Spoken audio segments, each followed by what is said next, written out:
Hey besties, welcome back to Maggie Stories. What would you do if you had to choose between the man who just found you and the man who never forgot you existed? The cafe with the blue door became a thing.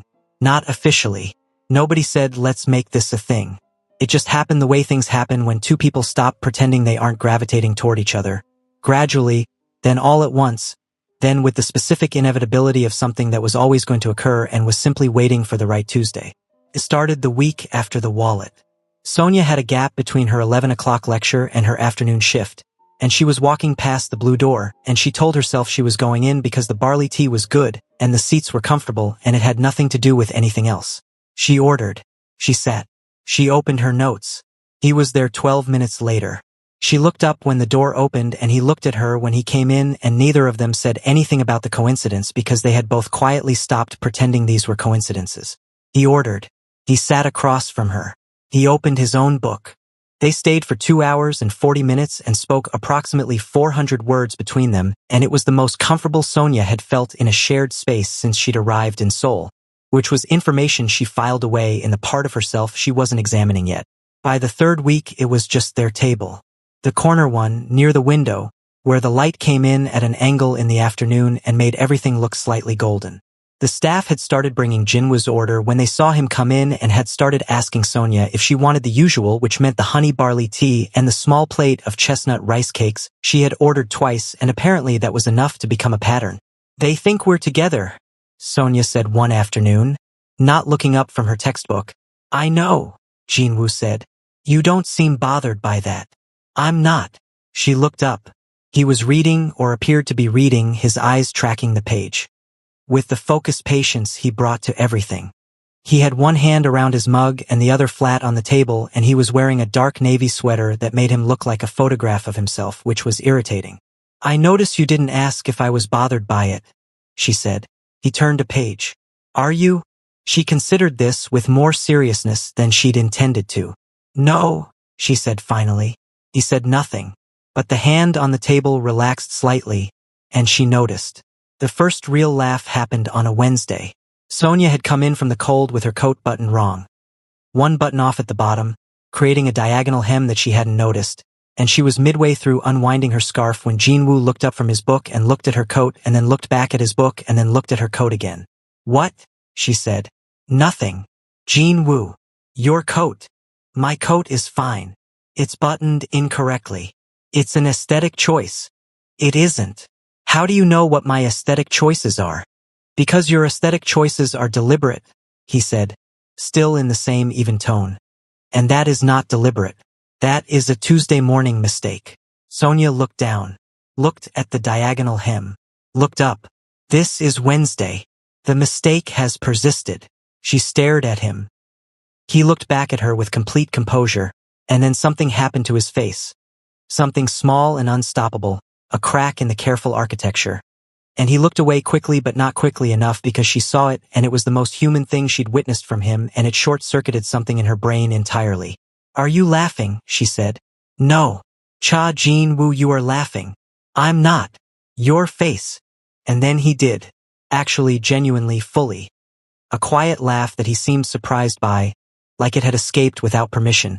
And he pressed his hand briefly over his mouth and looked at the table, and Sonia stood there with her coat buttoned wrong, watching Cha Jinwoo laugh for the first time, and felt something in her chest rearrange itself into a completely new configuration. She sat down. She fixed her buttons. She pretended to look at her phone until her face was normal. "Tell anyone," she said, "and I will make it loud and inconvenient."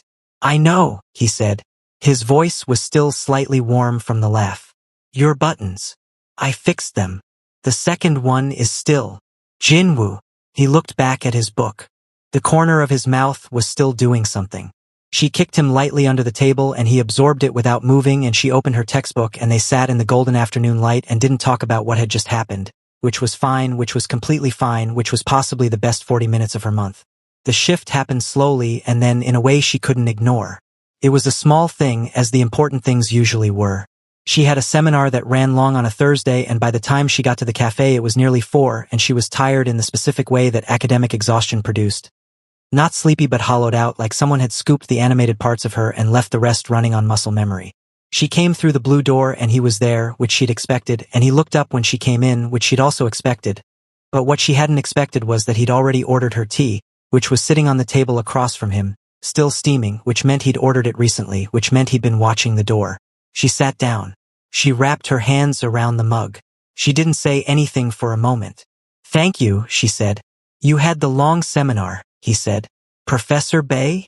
How do you know my schedule?" She started and then stopped because she remembered she'd complained about Professor Bay's Thursday seminars twice in the past week, and he had been listening in the way he listened to everything she said, which was completely and without exception. She looked at the tea. She looked at him. He was already back in his book. Sonia had a rule about feelings. The rule was, locate them, name them, decide what to do with them before they decided for you. She had lived by this rule since she was 16, and it had served her well. It was a good rule. It was a sensible rule. She looked at Cha Jinwoo sitting across from her in the amber light with his book and his careful hands and the quiet, steady way he occupied space near her, and she tried to apply the rule. She located the feeling. She named it. She closed her textbook and looked out the window at the Seoul afternoon and thought, oh no, not because it was bad, because it was real. And real things required decisions she wasn't sure she was ready to make. The nights at the GS25 were different now. He still came in twice a week. Still bought snacks with the energy of a man who genuinely needed them and was not using them as a pretext, which she had originally doubted and now believed completely because Jinwoo did not do pretexts. He was constitutionally incapable of pretexts. He said what was true and left everything else unsaid, which was either admirable or maddening depending on the day. But the interactions had texture now. Wait, he didn't just buy things and leave. He lingered at the counter in a way that was technically just a customer waiting for his receipt but was functionally something else, and they talked, in the patchy, fragmented way of two people learning each other's conversational rhythms, about small things. Her seminar, his company obligations, the drama Mrs. Cho watched at full volume in the back room, the cat, Dalgona, who had inexplicably decided Jinwoo was acceptable and would sit on the counter near him, which Sonia found deeply personally offensive. "He never sits on the counter for me," she said one evening, watching Dalgona arrange himself with regal indifference next to Jinwoo's elbow. "You talk too much," Jinwoo said. "Excuse. Cats prefer quiet. I am a delight." "You are," he said simply, and looked at the cat. And Sonia felt the word land in her chest like something dropped from a height, warm and solid and slightly winding. She turned to the register and did absolutely nothing productive for 30 seconds. "Hey," she said, not turning around. "Yes. Why did you tell me about the childhood thing? In the cafe?" She turned around. "You didn't have to explain that much. You could have explained less and I probably would have accepted it." He considered this. "I know. So why?" He looked at her steadily.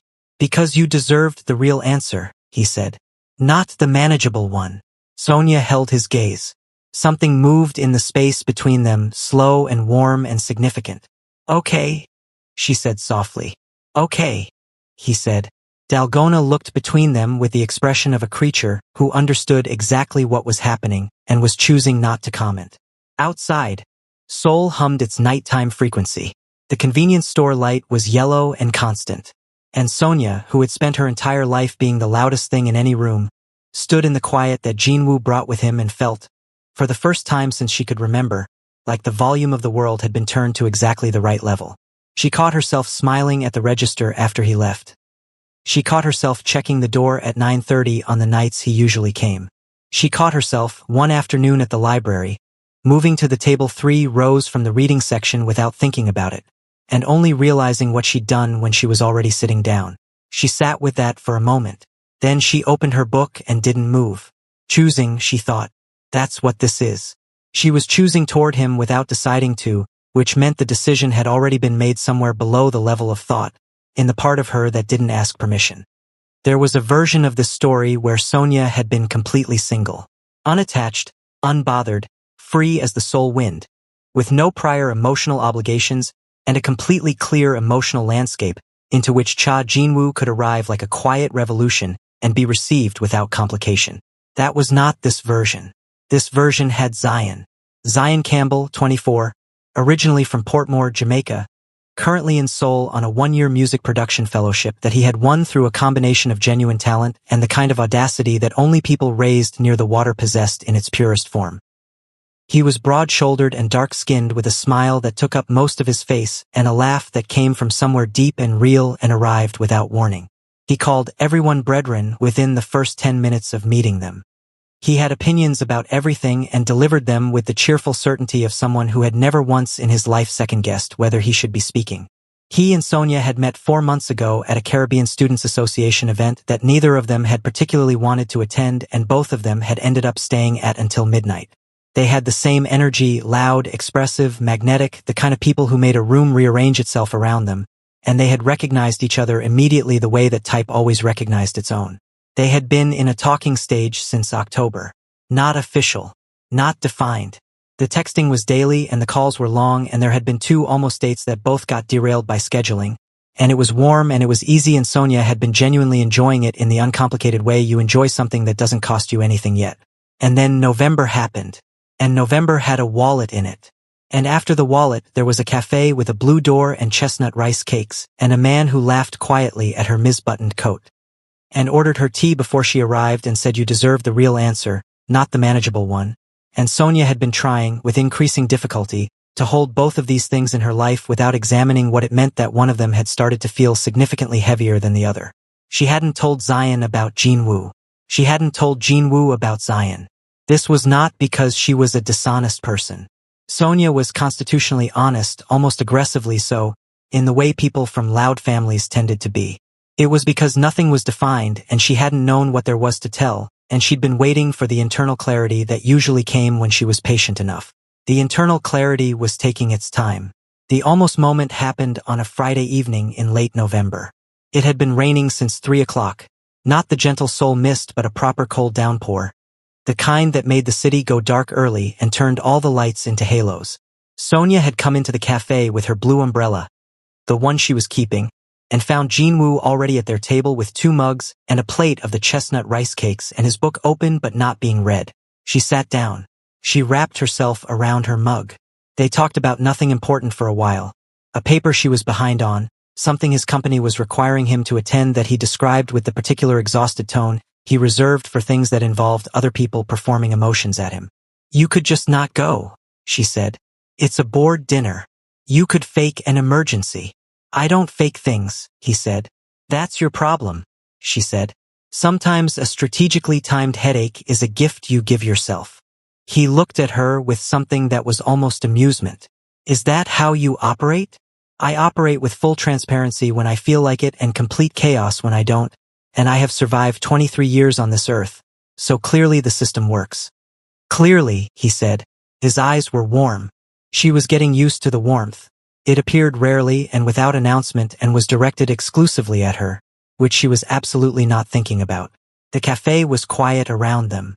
The rain on the windows made everything feel enclosed, private, like they were in a separate weather system from the rest of Seoul. Jinwoo, she said. Do you? She stopped, started again. When you were collecting all of that, the photos and everything, what did you think was going to happen? What were you hoping for? He was quiet for a moment, the kind of quiet that wasn't evasion but consideration. She knew his silences now, could read the difference between them. I wasn't hoping for anything specific, he said finally. I think I just wanted to know you were okay, that you were still. He looked for the word. Yourself. The way you were at 9. I was afraid, he stopped. Afraid of what? He looked at her, straight and honest, the way he always was when it cost him something. That the world had gotten to you, he said quietly. The way it gets to people. That you'd gotten quieter in the wrong way. Sonia felt something behind her eyes that she absolutely was not going to do anything about in a public cafe. And? She said. And you hadn't, he said. You were exactly. He looked at her, and the warmth in his eyes was undisguised and completely present and very, very clear. What I remembered, just more. The rain. The amber light.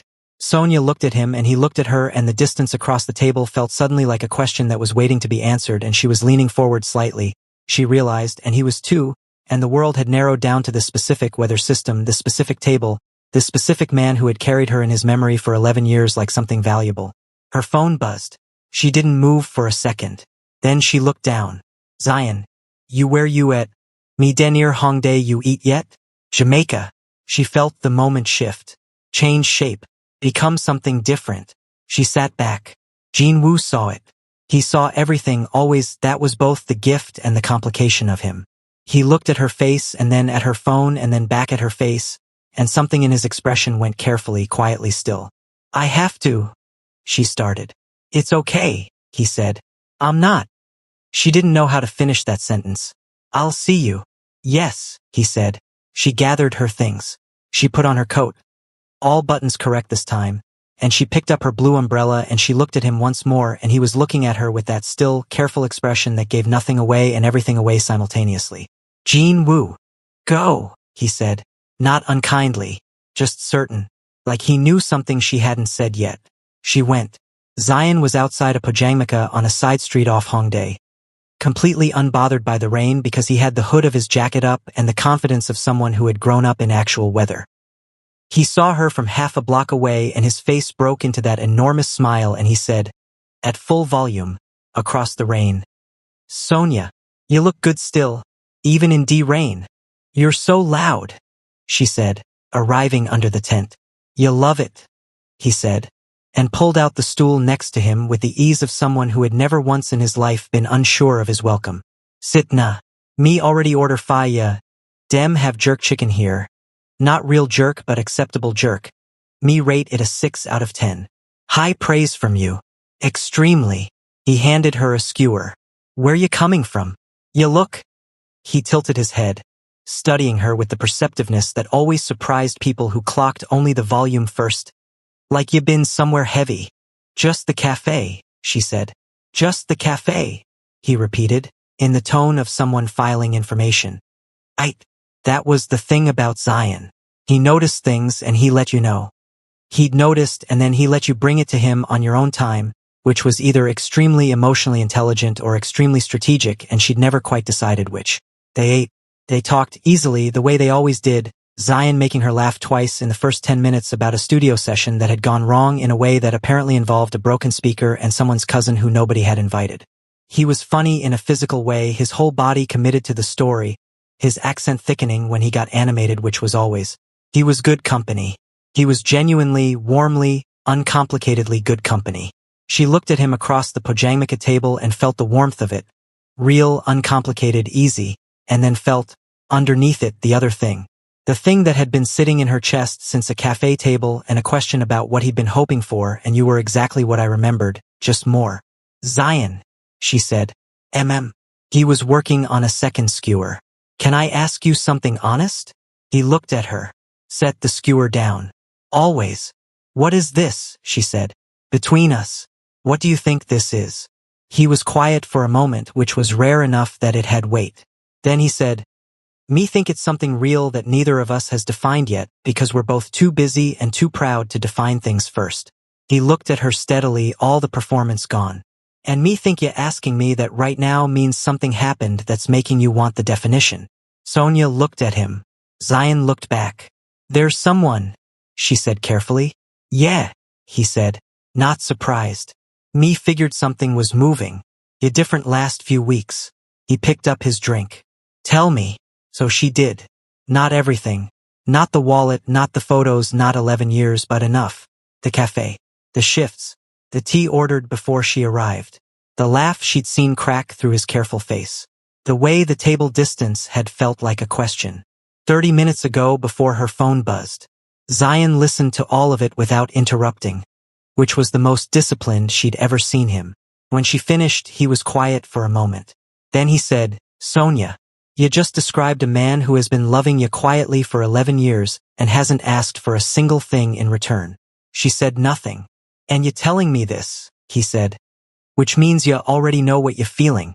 You just wanted someone to say it out loud so it's real. That's, she started. True, he said simply. He wasn't hurt exactly. He was honest the same way she was honest, the same way people raised to be real with themselves were honest even when it cost them something. Me like you, Sonia. For real.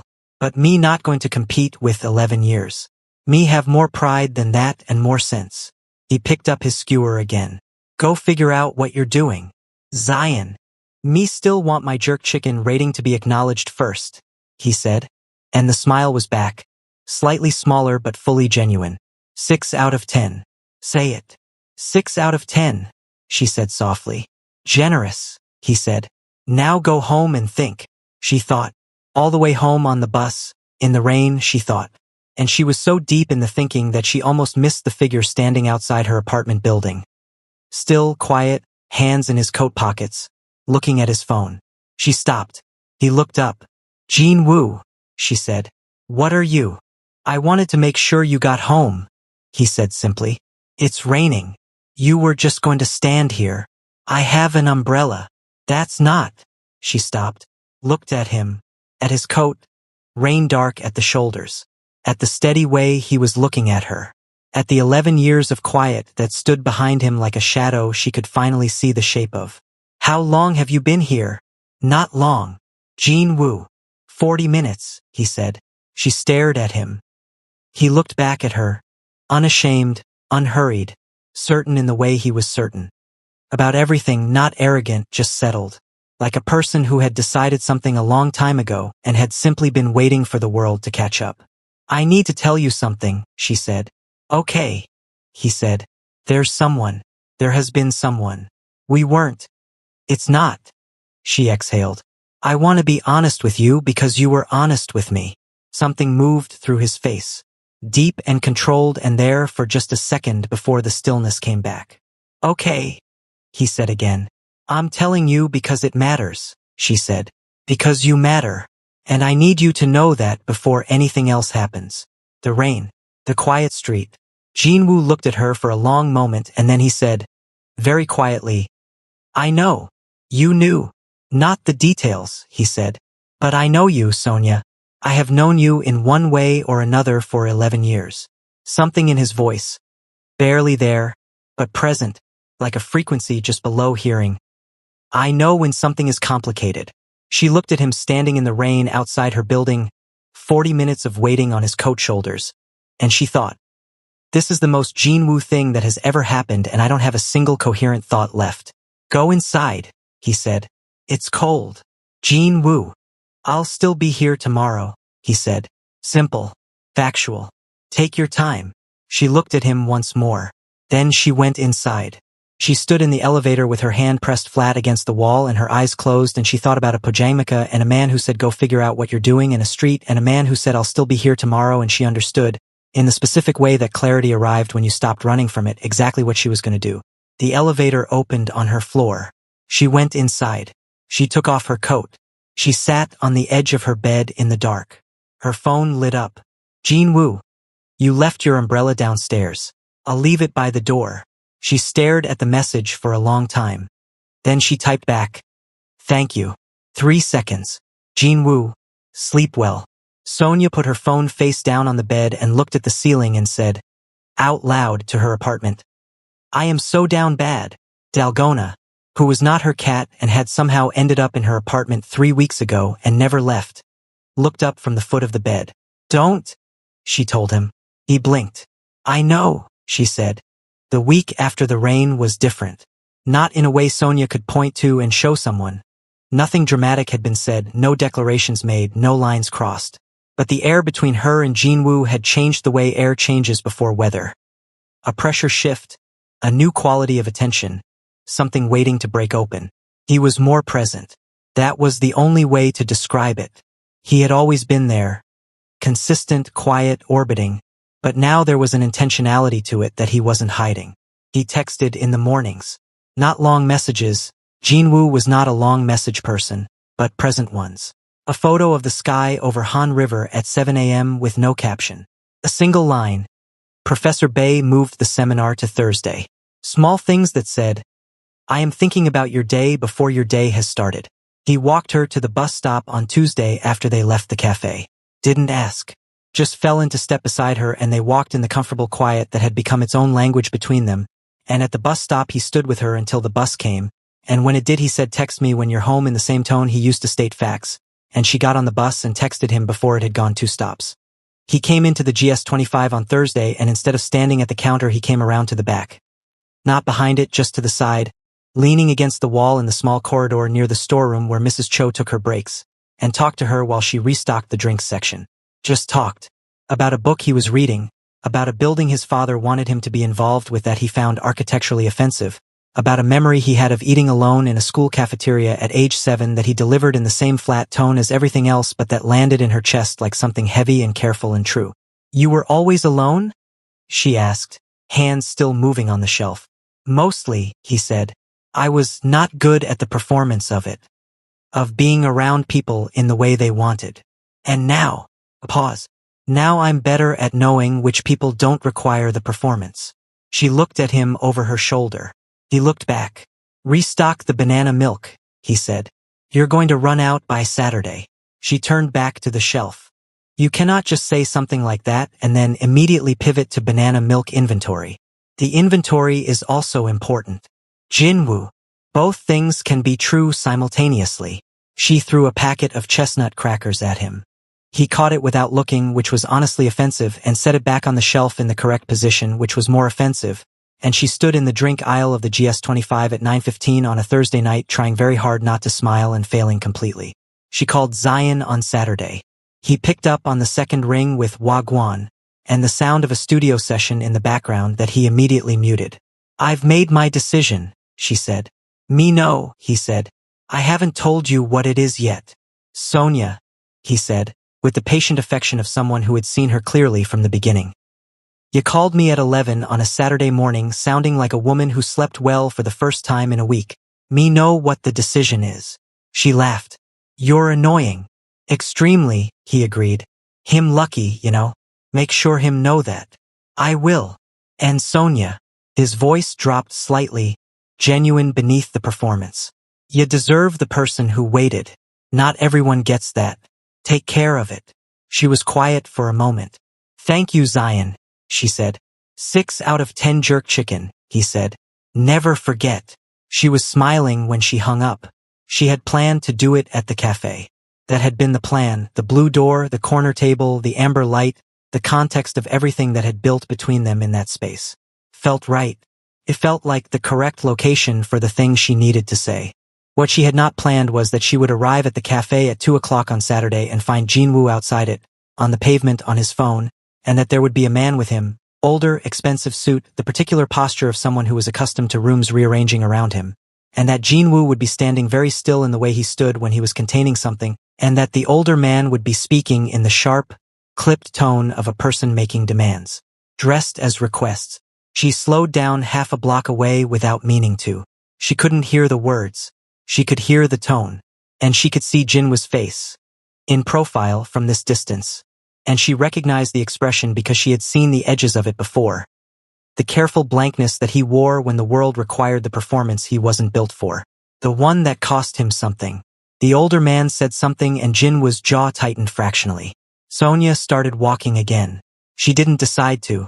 She was just moving the way she moved when something in her registered a direction before her brain had caught up, and she was on the pavement beside them before she'd assembled a single coherent thought about what she was going to say. Both men looked at her. Jinwoo's expression shifted. Something crossing his face that was almost alarm, the "what are you doing" of a person who is used to handling things alone and has not yet learned that some people don't let you do that. "Sorry I'm late," Sonia said, and stepped neatly to Jinwoo's side.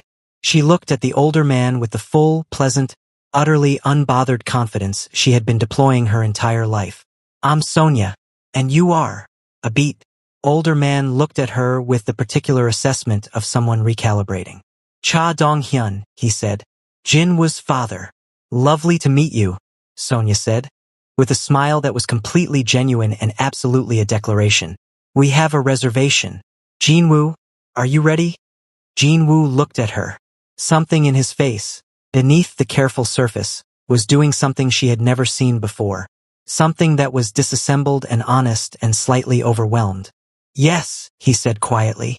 She looked back at his father with the same pleasant expression. "It was nice to meet you." She walked to the blue door and held it open, and Jinwoo walked through it, and she followed him and let the door close behind them, and the cafe wrapped around them with its amber light and its jazz and its smell of barley and cinnamon. She led them to the corner table. She sat. He sat across from her and he was looking at her with an expression she had never seen on his face before. Open in a way that had no defense behind it, no careful architecture, just the raw, unguarded thing underneath all of it. You didn't have to do that, he said. I know, she said. I wanted to. Sonia. Jean Wu. She put both hands on the table. I need to say something and I need you to let me say all of it before you respond because I will lose my nerve if you start being emotionally devastating mid-sentence. Something moved in his face. Okay. She took a breath. Remember the talking stage I mentioned, she said. With someone. For a few months. It was good. He is good, genuinely, warmly good, and I wanted you to know that because I wasn't going to pretend it wasn't real. But it was easy in the way that something is easy when it isn't the thing that's actually moving you. She looked at him. You are the thing that is moving me. You have been, since the wallet, since the cafe, since you told me I deserved the real answer and not the manageable one. Jean Wu was very still. I ended it, she said. Or, we ended it mutually because he is perceptive and decent and he told me to go figure out what I was doing. She paused. I have figured out what I'm doing. The cafe held itself around them. I'm not saying this because of 11 years, she said. I'm saying it because of now. Because of the tea ordered before I arrived and the walk to the bus stop and the 40 minutes in the rain outside my building that you thought I didn't know was 40 minutes. She watched his face. I'm saying it because you laughed at my buttons and you told me about eating alone and you said I'll still be here tomorrow like it was the simplest thing in the world, and Cha Jin Woo. Her voice softened, and she let it, because some things deserve to be said softly. It is the most significant thing anyone has ever said to me. Something broke open in his face. Not dramatically. Jin Woo didn't do dramatic, that was her department. But it broke open in the specific way of something that has been held carefully for a very long time finally being set down. A release, a letting go, a permission. I'm choosing you, she said. Out loud. On purpose. Not because you waited, though that matters, but because when I imagine tomorrow and the day after that, you're in it, and that's not something I've been able to say about anyone in a very long time. He looked at her across the table. The jazz. The amber light. The rain starting again against the window. Light this time. The polite kind. Sonia, he said. His voice was low and careful and had something in it she had never heard before. Something undefended and warm and entirely, completely real. Yes, she said. I have wanted to sit across from you, he said. Since I was 9 years old eating half a lunchbox in a classroom in Yongdongpo. She felt her eyes go warm. And I have been... He looked at the table briefly, then back at her, and the eye contact was steady and deliberate and full. Not good at many things. People. At the performance of wanting something. But I have been certain about you for longer than I can explain rationally, and I would like... He paused. To sit across from you. On purpose. For as long as you'll allow it. Sonia looked at him. Then she reached across the table and put her hand over his. He looked down at their hands. Then up at her. And the thing that happened to his face was quiet and enormous and private.